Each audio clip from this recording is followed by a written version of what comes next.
தற்பொழுது கிடைத்திருக்கும் ஒரு அண்மை செய்தி. தமிழ்நாட்டில் சட்டம் ஒழுங்கு நிலை குறித்து முதலமைச்சர் விஜய் காவல்துறை மற்றும் உயர் அதிகாரிகளுடன் அவசர ஆலோசனை நடத்தினார். தமிழ்நாட்டில் சட்டம் ஒழுங்கு நிலை குறித்து முதலமைச்சர் விஜய் காவல்துறை அதிகாரிகளுடன் அவசர ஆலோசனை நடத்தினார். அண்மை செய்தியாக பார்த்து வருகிறோம்.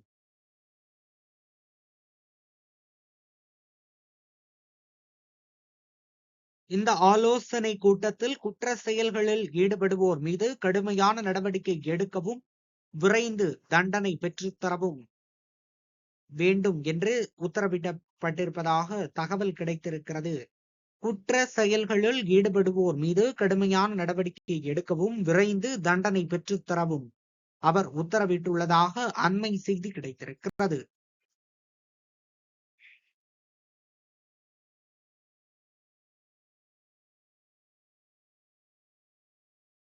அதேபோல் கொடூர குற்றங்களில் ஈடுபடுவோர் மீது உடனடியாக வழக்குப்பதிவு செய்து விரைவான விசாரணை மூலம் கடும் தண்டனை பெற்றுத்தர வேண்டும் என முதலமைச்சர் சி ஜோசப் விஜய் உத்தரவிட்டுள்ளார். அதிரடியாக உத்தரவிட்டுள்ளார்.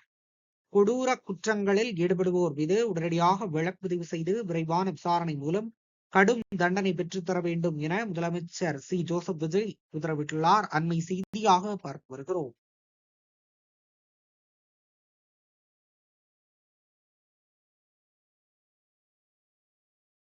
அதேபோல் இந்த ஆய்வுக் கூட்டத்தில் காவல்துறை அதிகாரிகள் தினமும் 2 மணி நேரம் சட்டம் ஒழுங்கு நிலை குறித்து கட்டாயம் ஆய்வு செய்ய வேண்டும் எனவும் அறிவுறுத்தப்பட்டுள்ளது. இந்த கூட்டத்தில் அதேபோல் காவல்துறை அதிகாரிகள் தினமும் 2 மணி நேரம் சட்டம் ஒழுங்கு நிலை குறித்து கட்டாயம் ஆய்வு செய்ய வேண்டும் என அறிவுறுத்தப்பட்டுள்ளது.